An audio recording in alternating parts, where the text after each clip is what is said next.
Quantos estavam aqui no domingo passado? Aleluia. Nós começamos a falar sobre abundância. Eu tenho certeza que Deus está quebrando paradigmas. Eu recebi mensagens ao longo da semana, pessoas declarando: pastor, eu nunca tinha entendido abundância por uma ótica espiritual. Nós sempre associamos abundância à riqueza, mas nós estamos analisando a abundância pelas lentes bíblicas.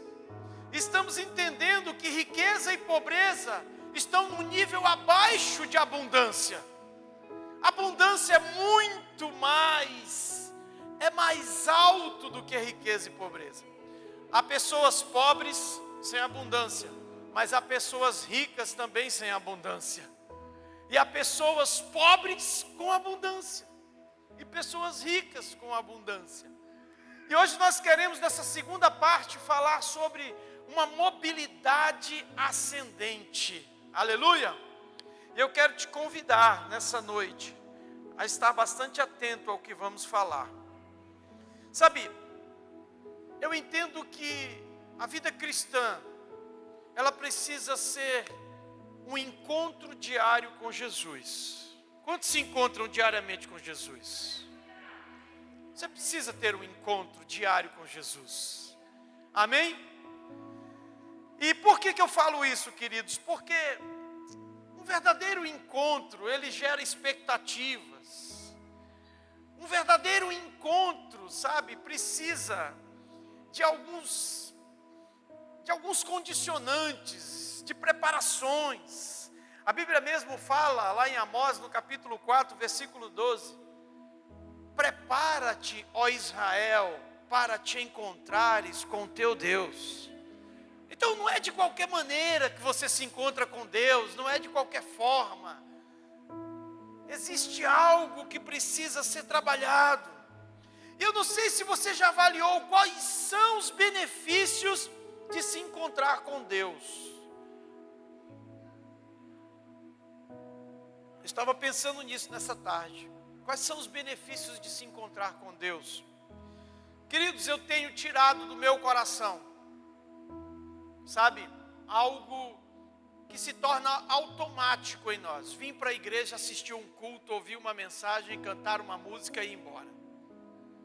Para mim isso é superficialidade, é religiosidade, sabe?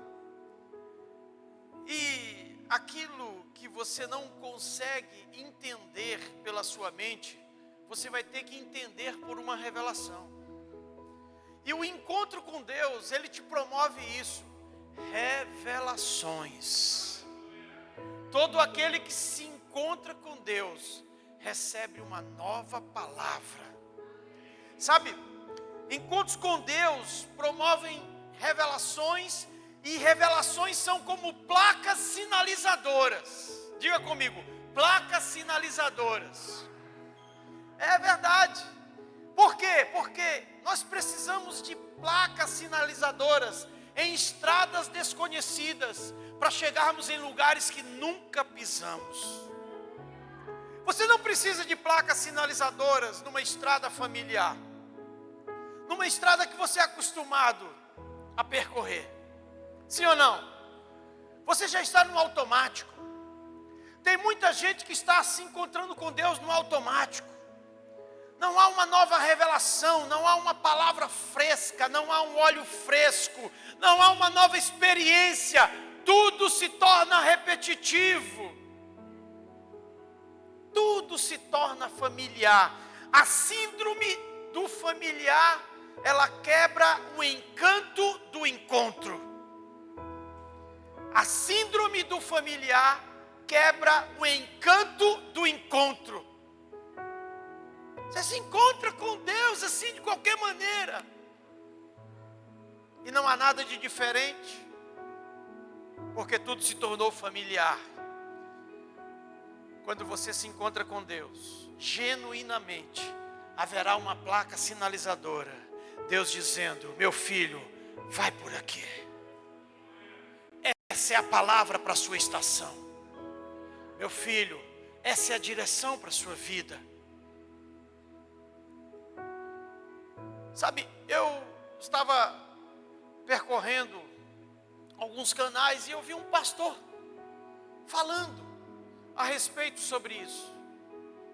E ele era tão fechado a revelações que ele dizia que os crentes estão virando astrólogos, estão consultando os astros para saber do futuro. Eu acho que ele não lê a Bíblia direito, porque a Bíblia diz, queridos, que o Espírito Santo nos revelará toda a verdade e nos falará das coisas a respeito do futuro. Sabe, quem não anda no profético anda no religioso. Eu já andei no religioso, não havia uma palavra nova. Eu ainda censurava quem declarava uma palavra sobre o futuro. E há pessoas assim, elas estão tão familiar com a religião, que elas não conseguem entender as placas proféticas que estão sinalizando para o novo tempo, para uma nova estação, para uma nova conquista, para uma nova experiência. Eu quero andar em novidade de vida todos os dias, quero receber uma palavra a respeito do meu futuro, do futuro dos meus filhos, do futuro dos meus netos. Eu creio em um Deus que já conhece o futuro. Quantos creem em um Deus que já conhece o futuro? Aleluia! Esse é um dos códigos do sucesso, saber ler as estações da sua vida. Tem gente que não sabe ler a estação que se encontra, não sabe identificar as características dessa estação, extrair as lições e colher os devidos frutos dessa estação. Você está numa estação, queridos, sabe, e existe uma convocação divina para uma jornada ascendente. E a Bíblia diz isso em Provérbios 4,18, que é o nosso texto áureo, que diz assim: mas a vereda dos justos é como a luz da aurora, que vai brilhando mais e mais até ser dia perfeito. Em uma outra versão diz: o caminho do homem justo fica cada vez mais claro à medida que ele avança, como quando o sol aparece e o dia vai ficando cada vez mais claro. Há nesses dias uma convocação divina para uma jornada ascendente. O propósito de Deus é nos projetar e nos posicionar em lugares altos, porque é nesses lugares altos que Deus vai falar conosco a respeito das coisas do futuro. Deus não quer conversar com você todo dia o mesmo assunto da mesma maneira. Ele quer ter uma conversa de gente grande. Diga comigo, gente grande. Entenda que essa expressão gente grande, queridos, faz referência àqueles que têm visão panorâmica. Gente grande tem visão do alto. Gente grande não está preso numa cena da sua vida, porque consegue assistir todo o filme. Tem gente preso numa fase da sua vida. Tem gente que está preso em uma geografia física e espiritual da sua vida. Deus quer te mover, porque onde não há movimento, não há vida. Olhe para um cadáver e você vai entender que não há vida porque ele não se move. E ele não se move porque não há vida. Aleluia! Entenda que você está sendo desafiado. Esse lugar nasceu para desafiar pessoas. A comunidade cristã nasceu para te desafiar. Se você vai permanecer aqui nesse lugar, você vai ser desafiado, culto após culto, encontro após encontro, a sair do seu lugar atual para um lugar de crescimento, de aceleração da sua missão. Há uma marcha que se move para caminhos e pensamentos mais altos de Deus. Há uma jornada vertical que vence a gravidade do pecado das circunstâncias e move você para frente e para cima. Bem-vindo ao nível abundância. Se você está indo para lá, nós estamos nos encontrando no caminho. Porque o nosso alvo é o nível abundância. Você não tem direito de viver menos do que no nível de abundância, porque Jesus te deu vida e vida em abundância. Sabe, há uma história na Bíblia de um jovem rico sem abundância. Está lá em Mateus capítulo 19, versículo 16. Eu vou ler para você. Diz assim: eis que um jovem rico se aproximou de Jesus e perguntou: mestre, que farei de bom para ter a vida eterna? Jesus lhe respondeu: por que você me pergunta sobre o que é bom? Há somente um que é bom. Se você quer entrar na vida eterna, obedeça os mandamentos. Quais? Perguntou ele. Jesus respondeu: não matarás, não adulterarás, não furtarás, não darás falso testemunho, honra teu pai e tua mãe, e amarás o teu próximo como a ti mesmo. Disse-lhe o jovem: e tudo isso eu tenho obedecido, o que me falta ainda? Jesus respondeu: se você quer ser perfeito, vá, venda os seus bens e dê o dinheiro aos pobres, e você terá um tesouro no céu. Depois venha e siga-me. Ouvindo isto, o jovem afastou-se triste, porque tinha muitas riquezas. Então Jesus disse aos discípulos: digo-lhes a verdade, dificilmente um rico entrará no reino dos céus.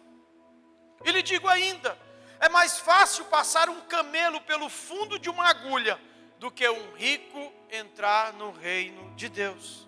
Ao ouvirem isto, os discípulos ficaram perplexos e perguntaram: neste caso, quem poderá ser salvo? Jesus olhou para eles e respondeu: para o homem o que é impossível, para Deus não é. Entenda que talvez você se assuste com essa declaração de Jesus, que é difícil um rico entrar no reino dos céus. E de fato é, porque se você for só rico, você não entra no reino dos céus. Você precisa ser um rico abundante. Alguém que tenha riqueza, mas tenha a natureza de Jesus em você. Jesus não condenou as riquezas desse jovem, condenou a falta de abundância. Alguém que vivia para si, para os seus projetos, para os seus sonhos, e não para uma missão divina. Esse é um episódio narrado nos 3 evangelhos sinóticos: Mateus, Marcos e Lucas. Combinando os fatos dessas 3 narrativas, percebe-se que se tratava de um jovem que era rico, que era cheio de predicados, que ocupava uma posição de liderança, que tinha status sociais e que era conhecedor dos ensinamentos religiosos, dos mandamentos. Esse jovem rico, ele é um arquétipo da nossa vida, ou de uma estação da nossa vida. A palavra arquétipo significa uma identificação, uma personagem que cabe na nossa vida ou em alguma fase da nossa vida. Talvez você se identifique com algumas características desse jovem rico, ainda que você não tenha tanto dinheiro quanto ele tinha.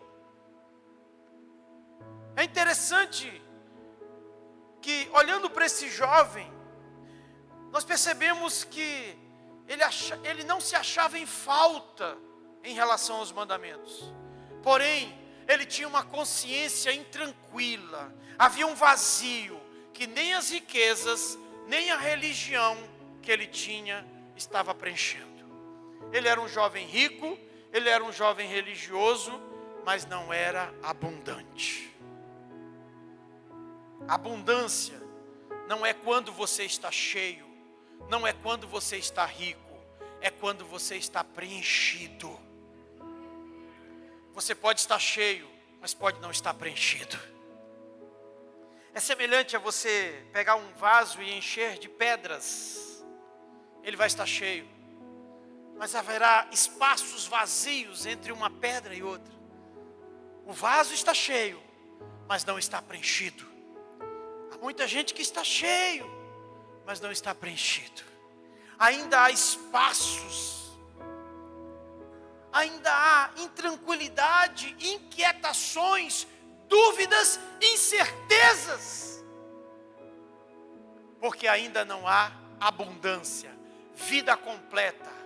O significado de abundância é vida completa. Jesus disse: eu vim para que tenham vida e a tenham em abundância. Eu vim para que tenham vida completa. Corpo, alma e espírito serão santificados.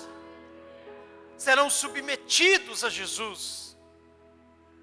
Há um ditado que declara que em todo excesso se esconde uma falta. No caso desse jovem rico, o seu excesso de riqueza escondia uma falta de abundância. Quantos estão entendendo isso aqui?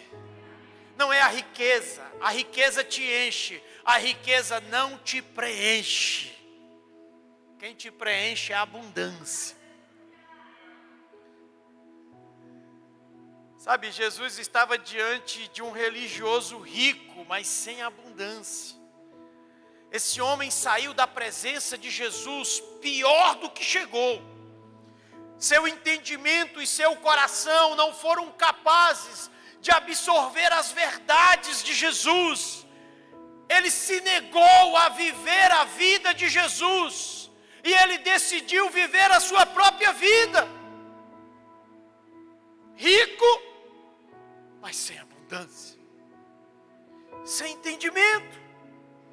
Sem alegria no que possui, no que tem, no que é.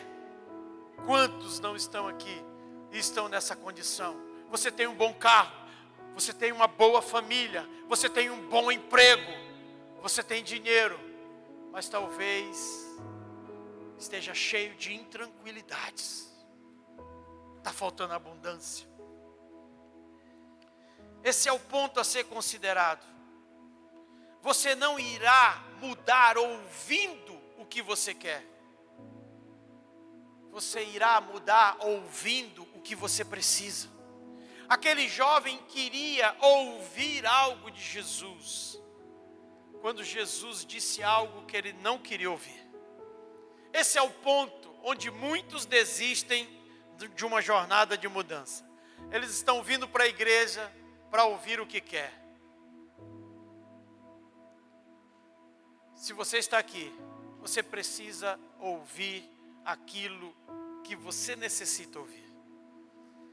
Porque a verdade liberta. Esse jovem, ele procurou a pessoa certa, ele abordou o assunto certo, ele recebeu a resposta certa, mas ele tomou a decisão errada. Há muita gente ouvindo a verdade, mas decidindo errado. A escolha é sua. Você é livre para escolher. Só não será mais livre depois de escolher, porque ao escolher, você escolhe as consequências. E Deus não é um Deus sentimental. Deus é um Deus que ama, mas ama com princípios. E Ele estabelece os seus princípios no seu amor. Se você desobedece, você então está passivo a sofrer as consequências da sua desobediência. E Deus não é como aquele pai que se torna paternalista. Oh, meu filho errou. Eu disse para ele que se ele errasse, ele seria punido. Mas não vou punir ele, não. Na verdade, Deus não nos pune. Nós nos punimos com a nossa desobediência. Deus é um pai que nos corrige, não nos pune. E a Bíblia diz que Ele é um pai que nos corrige porque nos ama. E aquele que não aceita a correção de um pai é bastardo, não é filho. se você é filho de Deus, você também tem que conhecer a face corretiva do amor de Deus, porque o amor de Deus, ele te corrige. Ele te corrige. Perceba que Jesus não tornou a mensagem leve, não tornou a mensagem palatável, para fisgar o coração daquele jovem rico. Jesus não partiu do que aquele jovem tinha, mas do que lhe faltava, porque o que te falta pode tirar o sentido do que te sobra. O que aquele jovem tinha sobrando, tirou o sentido daquilo que tinha faltando. Ele tinha tanta riqueza, que ele não se importou com a abundância. Não é pecado ser rico. Não é pecado ter bens. Não é pecado. Há uma teologia aí que é contra a prosperidade de alguém que trabalha. E coloca até como uma condição anti-espiritual ter um bom carro, uma boa casa. Se você trabalha para isso, se você sua sua camisa, compre um bom carro, compre uma boa casa, compre boas roupas, é direito seu, você é trabalhador, a Bíblia não te condena a isso. Agora, não deixe essas coisas ter o teu coração, não deixe essas coisas domar o teu coração, porque o problema não é quando temos essas coisas, é quando elas nos têm. Amém? É quando elas nos têm. Jesus não queria a riqueza daquele jovem. Jesus queria o coração daquele jovem.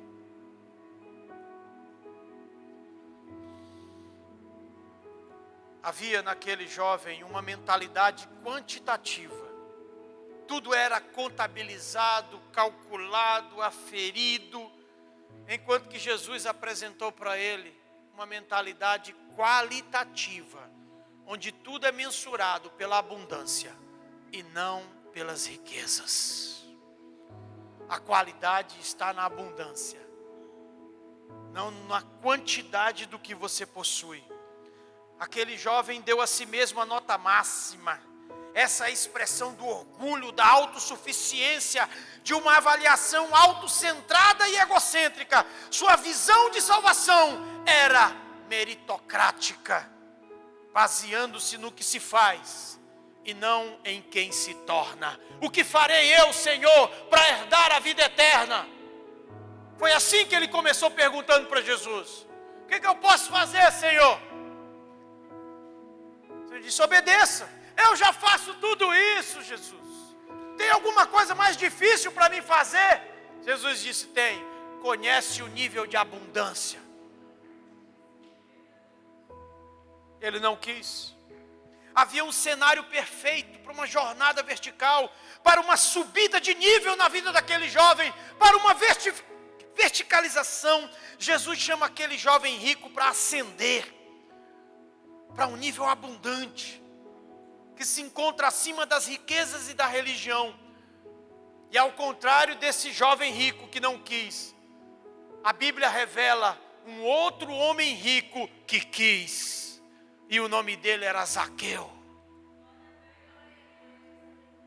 Enquanto aquele jovem rico, de boa reputação, de nome, de status, de posição, não quis. Um homem que era odiado, injusto, corrupto, que subiu numa árvore para ver Jesus, que desceu dessa árvore e hospedou Jesus.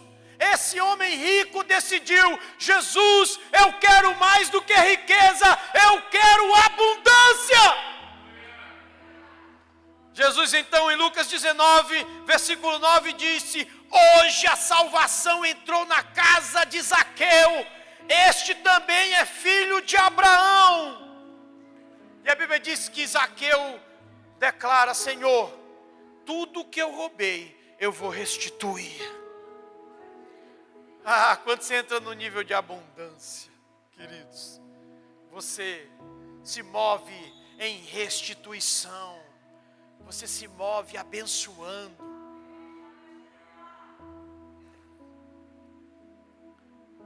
Abnegação.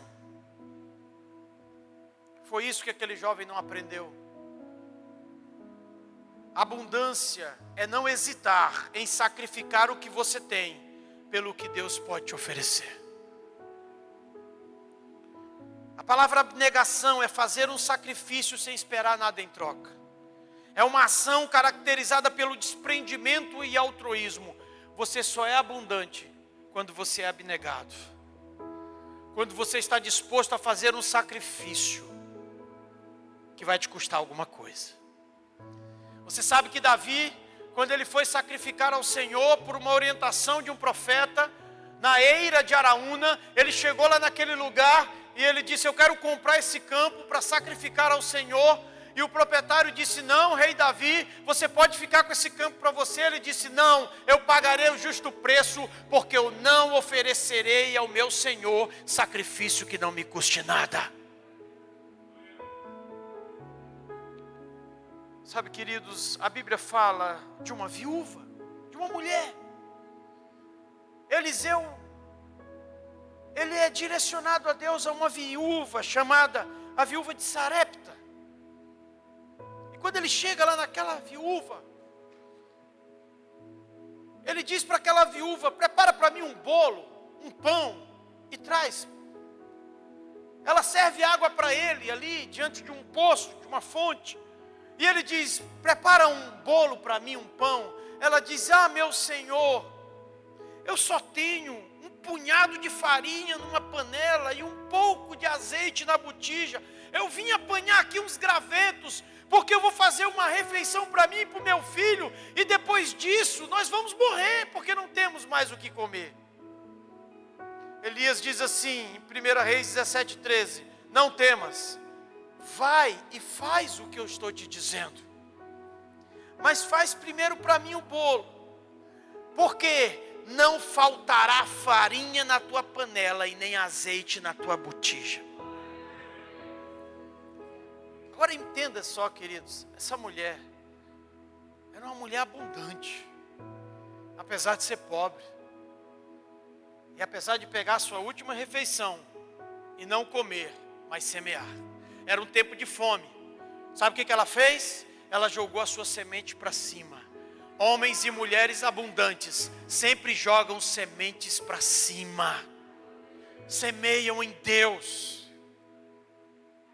Semeiam em Deus.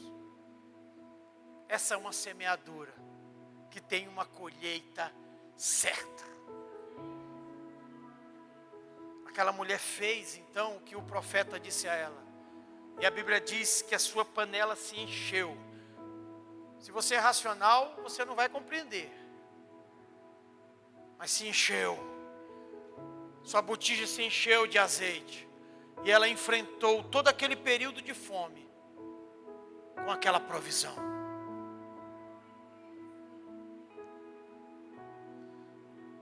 Ela viveu abundância. Ela viveu a glória de Deus. A palavra abundante no dicionário Strong é a tradução para a palavra glória no grego. Todas as vezes que você olhar a palavra glória no Novo Testamento, a tradução para ela é abundância. É por isso que o Senhor nos deu vida abundante. Por quê? Porque Ele nos deu glória abundante. É algo além da razão. É algo além do que você pode imaginar. Quantas pessoas nesse lugar têm sonhado com abundância, águas subindo nesse lugar, cachoeiras de água.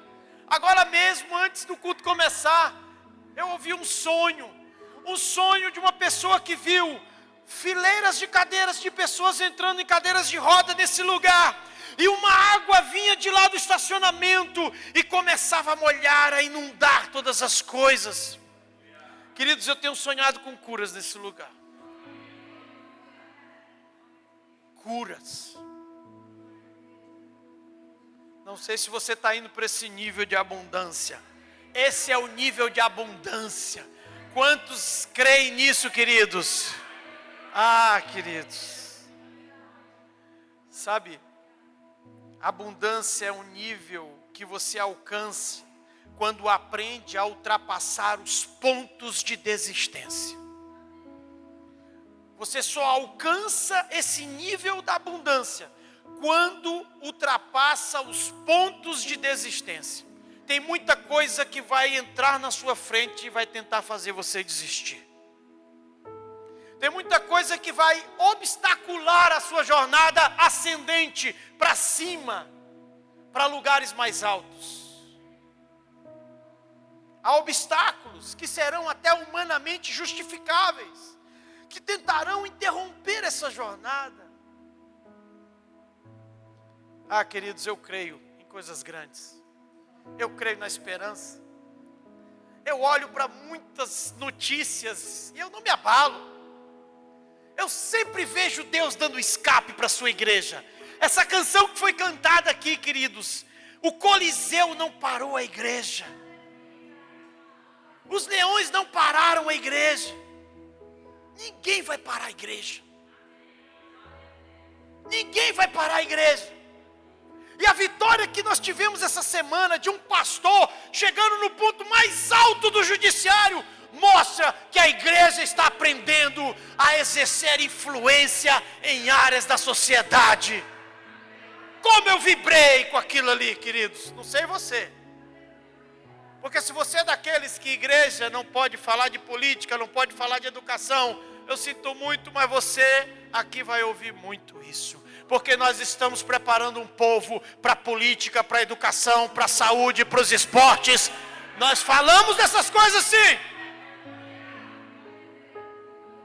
Falamos disso. Porque a eclésia, a igreja, significa isso.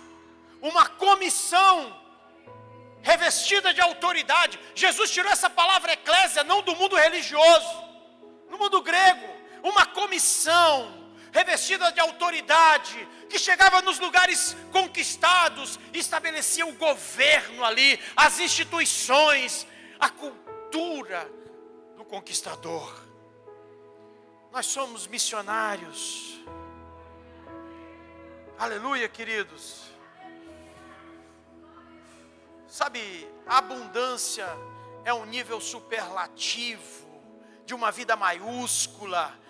Não é alguém que se diminui, não é alguém que diminui Jesus, não é alguém que diminui o Espírito Santo, não é alguém que diminui a mente de Cristo. Não, a igreja não está perdendo, a igreja está vencendo. As portas do inferno não prevalecerão contra a igreja. Eu creio na teologia da esperança. Eu fui ensinado na teologia do desespero. O anticristo, a besta, o 666. Eu vi até um pastor dizendo, tem gente que não é 666, é 333, meio besta.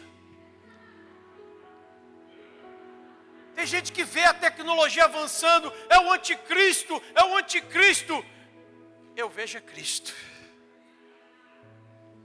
E tantas coisas foram escritas para amedrontar as pessoas. E tem gente, tem cristão que eu encontro, que está com medo de viver, e que está torcendo para Jesus voltar logo. Eu quero que Jesus volte, mas não cabe a mim dizer quando ele volta. Enquanto ele não volta, plante uma árvore. Enquanto ele não volta, negocie. É isso que diz a parábola do talento. Continue a sua missão. Olhe para alguém que está do seu lado. Talvez alguns não vão dizer isso, mas diga para alguém que está do seu lado: abundância é um outro patamar.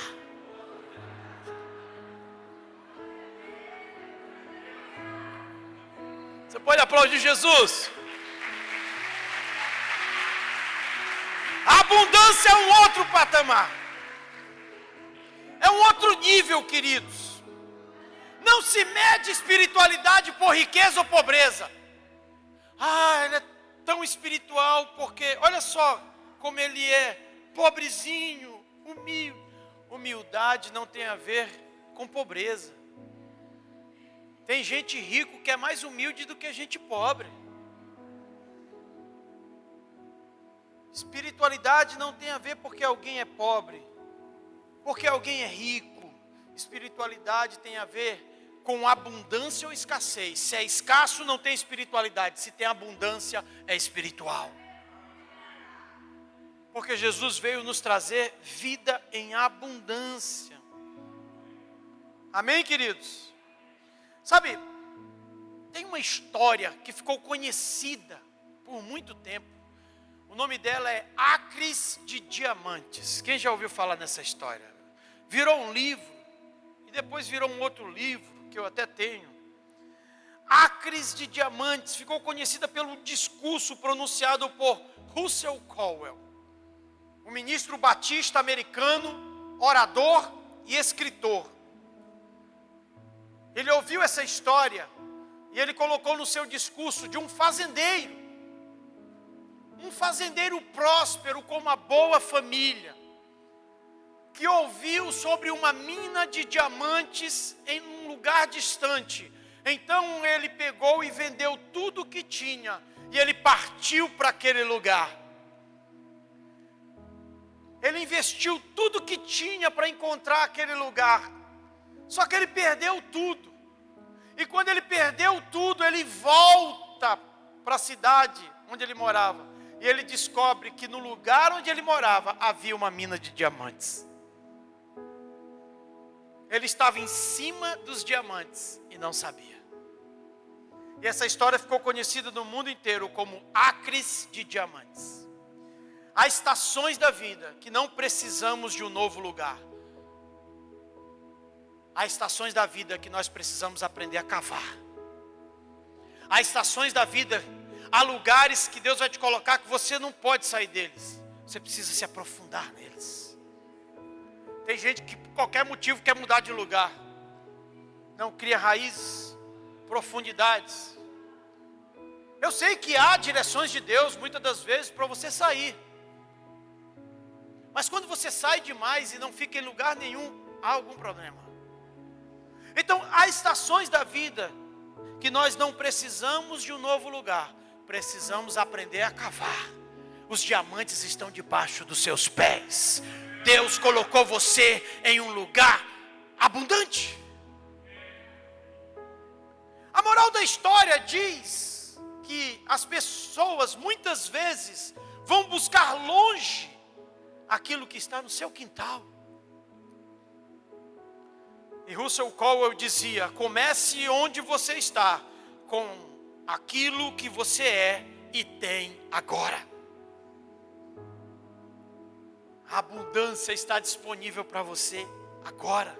É um potencial que Deus colocou dentro de você. Sabe, o filho pródigo, ele precisou sair de casa para entender que tudo que procurava estava dentro da sua própria casa, que ele abandonou. Quantos conhecem essa história? Tem gente que vai sair de um lugar para entender que o que ele está procurando está justamente no lugar de onde ele saiu. Ele vai ter que voltar. Você encontrará coisas maravilhosas em sua vida agora, se apenas parar de olhar para a parte meio vazia do seu copo. Talvez a parte cheia do seu corpo não esteja tão visível, mas invisível. Olhe para Abraão e Ló. Ló olhou para as cidades de Sodoma e Gomorra e pareciam brilhar como as luzes de Las Vegas, enquanto que Abraão olhou para a areia do deserto. Qual foi a diferença? Ló olhou para aquelas campinas e pensou: ali eu vou ser rico. Olha só, dá para alimentar os meus animais. Olha aquelas cidades, eu vou para lá, para ali, só areia. Abraão disse: escolha para onde você quer ir. Se você for para o norte, eu vou para o sul. Se você for para o leste, eu vou para o oeste. Abraão disse: tudo bem, pode ir para as campinas do Jordão, eu vou para o deserto. Quando Abraão chega no deserto, Deus disse: olha para a areia, Abraão. Ele olha: assim será a tua descendência. Olha para o céu, Abraão. Ele olha as estrelas: assim será a sua descendência. Porque mesmo no deserto, eu tenho abundância para você. Sabe, queridos, podemos estar olhando para o mesmo ponto, mas vendo coisas completamente diferentes. Há pessoas aqui que vão sair dizendo: esse culto foi tremendo, o louvor foi tremendo, a palavra foi tremenda. Mas há pessoas que podem estar sentadas ao lado dessa pessoa dizendo: nossa, como o culto foi ruim hoje. Podemos estar olhando para o mesmo ponto, mas vendo coisas completamente diferentes. E o que nos diferencia? Abundância. Dois homens olharam para a mesma cruz, olharam para o mesmo Jesus e viram duas pessoas completamente diferentes. Um olhou para Jesus e o condenou. Outro olhou para Jesus e o exaltou. Escute o que eu vou te dizer. Entenda que o principal é uma questão de perspectiva. Não é o que os olhos estão vendo, mas o que a visão está acessando. Quando você parar de subestimar o lugar onde Deus colocou, você começará a ver o potencial que sempre esteve nesse lugar. Porque Bill Johnson diz que Deus não esconde as coisas de você. Deus esconde as coisas para você. Você precisa aprender a acessar. E a senha é abundância. É se mover cada vez mais alto. É ter essa visão panorâmica. Quantos estão entendendo? Algumas vezes a abundância forçará você a ficar onde está, até que você enxergue o que nunca viu. Responder ao fique aqui de Deus pode ser desafiador para quem não consegue esperar confiantemente. Há pessoas que não sabem esperar. Elas têm um ritmo apressado. Elas não conseguem entender o ambiente, a atmosfera, os conselhos, os ensinamentos. Elas são como aquele jovem rico, mesmo falando com a pessoa certa que era Jesus, tomou a decisão errada. O Senhor está te chamando para uma mentalidade de abundância. Quantos estão dispostos aí? Há um livro chamado Abundância, do Peter Diamond. É um livro que fala sobre os recursos naturais. Não é um livro cristão, mas foi um livro que me despertou para muitas coisas. É um livro que foi escrito há muitos anos, declarando que a água não ia se acabar, que haveriam novas fontes de energia, enquanto todo mundo estava desesperado com o petróleo. Peter Diamond já estava profetizando novas fontes de energia. Peter Diamond já estava profetizando, mesmo não sendo um cristão, a desalinização da água. Querido, sempre haverá uma saída em Deus. Eu não sei se você crê nisso, mas se você viesse de onde eu vim, talvez você creria como eu creio, porque eu vim da escassez.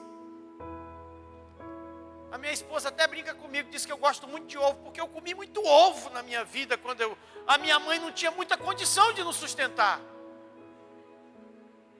Meus irmãos tinham vergonha de comprar ovo no comércio. Eu tinha orgulho, eu passava com um saco de ovo assim, eu não me envergonhava. Eu disse: eu não estou roubando, eu estou levando a minha comida. Se você viesse de onde eu vim, se você cometesse os erros que eu cometi, talvez você creria como eu creio hoje. Porque se Deus mudou a minha história, se Deus já mudou a história de tanta gente que eu acompanho aqui, por que eu não creio na mudança dessa cidade, desse estado, dessa nação? Porque eu não creria.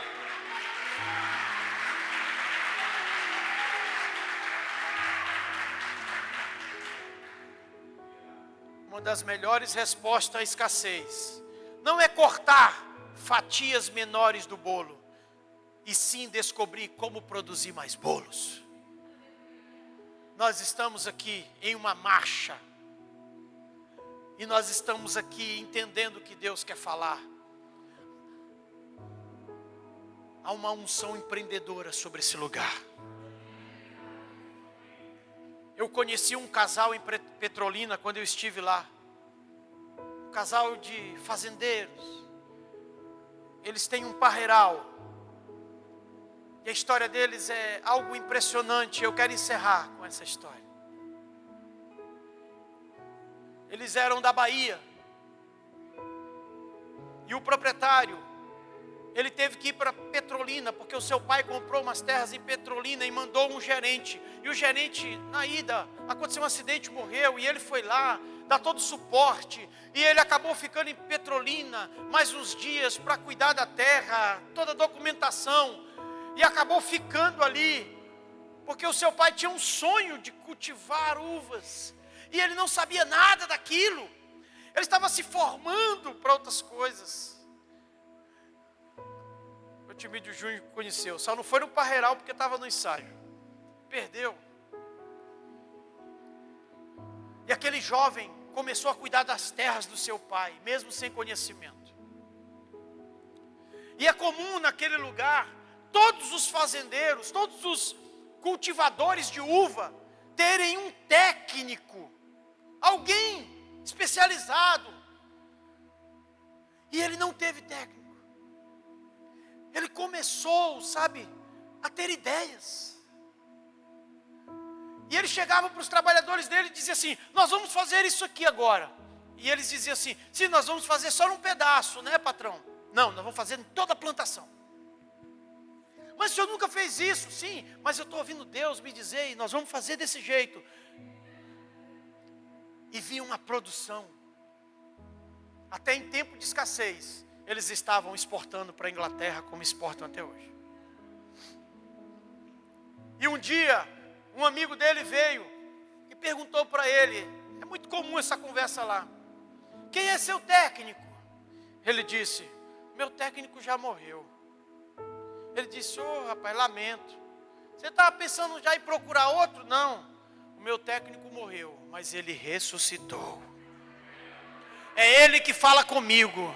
Quando eu entro no meio desse parreiral, ele me dá insights, ele me dá revelação. E aí eu começo a aplicar aqui. Aí os fazendeiros ficam. Eu não estou dizendo que você tenha de evitar uma preparação, uma formação, não é isso. Mas quando você está no lugar que Deus te colocou para estar, a abundância vai vir sobre você e sobre tudo que está no seu entorno. Eu estava lendo a história de um homem chamado Edmund, eu esqueci o sobrenome. Em 1840, houve uma guerra civil nos Estados Unidos, em Louisiana, e ele teve que sair da sua propriedade, um homem muito rico com a sua família, e todas as demais famílias daquela região tiveram que ir embora, porque as tropas inimigas chegaram e eles foram embora. E depois de algum tempo, quando acabou a guerra civil, ele voltou para a sua propriedade, que tinha uma enorme plantação de açúcar. E ele encontrou tudo devastado. Tudo devastado. E aí ele olhou para a plantação devastada, ele olhou para a casa destruída, para a cerca arrancada, ele olhou para os equipamentos, tudo destruído. E ele disse: é o meu fim. De repente, queridos, ele olhou para o redor da sua propriedade e ele viu pés de pimenta. E ele começou a pensar: o que eu vou fazer com essa pimenta? As pessoas todas estavam dizendo: vamos embora, rapaz, não dá mais para viver aqui.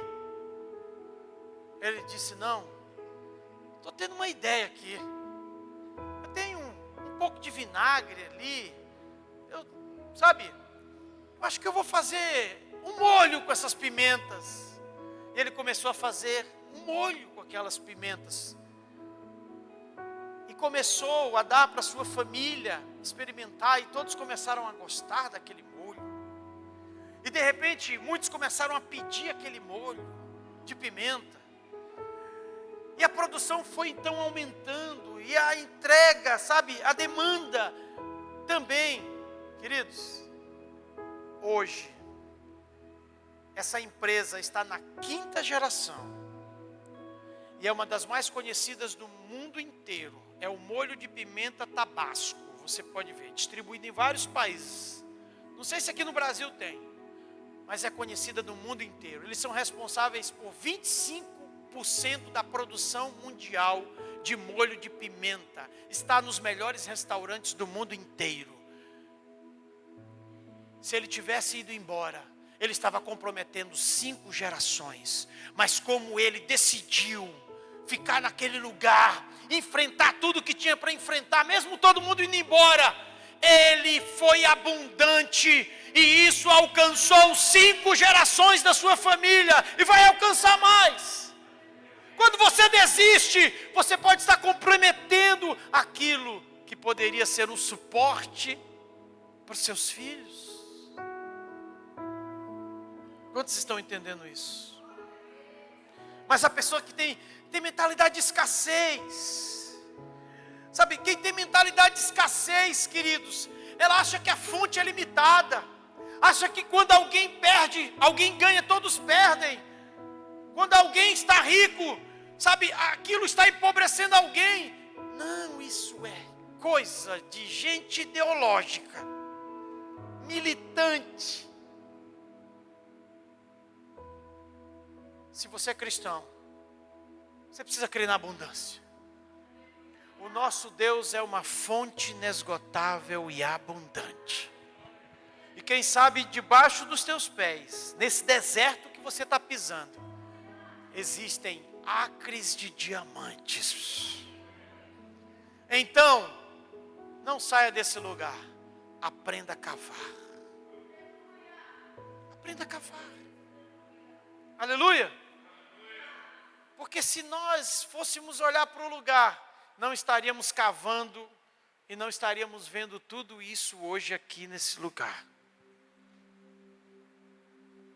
Por isso, queridos, é um tempo de você entender que Deus está disponibilizando um tempo de abundância. Há uma visão que Deus deu a uma pessoa dessa igreja. E eu venho repetindo isso. Quero chamar o ministério aqui já. Quando Deus nos para em uma palavra, Ele nos avança em um tempo. Nós estamos em todas as nossas redes sociais falando sobre a abundância. Em nossos G6 estamos falando sobre a abundância. A rede de jovens, estamos falando sobre a abundância. Essa é a palavra para essa estação. Deus deu uma visão a uma pessoa desse lugar sem teto e caindo provisão, caindo presentes de Deus sobre essa igreja. Isso é para quem crê. Mas isso também não é assim um acidente. Isso é uma colheita. Os presentes de Deus são colheita. Quem semeia, colhe os frutos. Então, há um tempo favorável para você semear. Eu não estou falando em dinheiro, mas também em dinheiro. Entenda que se Deus já fez esse desafio para mim. Eu já vivi esse desafio de semear dinheiro, mas também já vivi esse desafio de semear meu tempo, minha vida, meus conselhos, minhas habilidades. Não pense só em dinheiro. Há pessoas que se armam quando se fala em dinheiro. Se você é desses, você ainda não conhece o nível de abundância. Porque quem está no nível de abundância não está preso a dinheiro. Oferta e dizima sem sentir nenhuma dor. Pelo contrário, você sabe como é que o africano oferta? Ele vai dançando. Ele vai celebrando. Ele vai alegre porque ele tem algo para oferecer para o seu Senhor. Nós ocidentais achamos que estamos sendo roubados quando somos dizimistas. Estão nos roubando. Estão tirando de nós.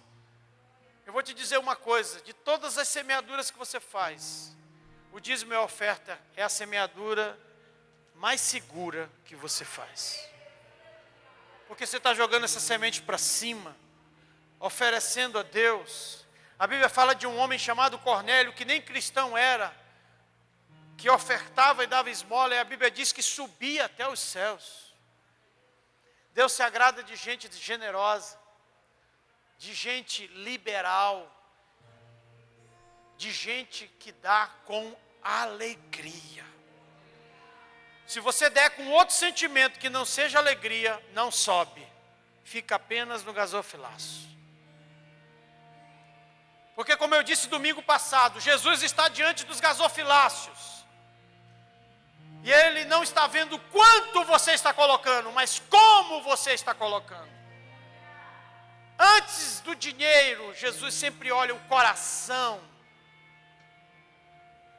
E aquela mulher que deu apenas algumas moedas foi mais abundante do que todos aqueles que deram grandes fortunas, porque estava sobrando deles, enquanto que ela estava dando do seu sustento.